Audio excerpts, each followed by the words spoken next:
Hindi, nagkataon lang yung Brad ba? Nagkataon lang. Grabe ang lamig ngayon. Lagi nag-uulan. Sarap magkape. Ayan ang Brad. Parang kanina pa ito napapansin. Kutkut ka ng kutkut dyan. Hindi, kasi Brad, Oh, nagtatry ako mag-multiply tsaka mag-addition. Okay. Ang hirap Brad, di ko alam kung alin yung mas malaki. Kung yung multiplication ba o yung addition. Brad, parang hindi ka naman nag-aaral niyan. Siyempre, multiply mas mataas. Sorry, 75 lang naman ako sa math, Brad eh. Oh. Pero sige. Sabi sige. multiplication. 3 times 3. 3 times 3. Eh di 9. 3 plus 3. Eh di 6. Oh, di ba? Mas mataas.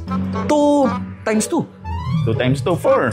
2 plus 2? Eh di 4 din. Oh, di pantay na sila. Pantay. Oh, pantay nga, no? Ganun.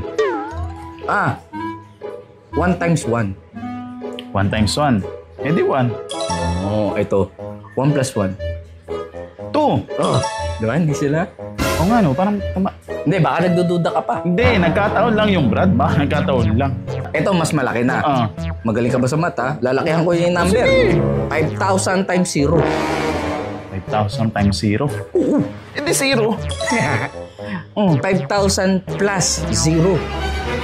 Eh di 5,000.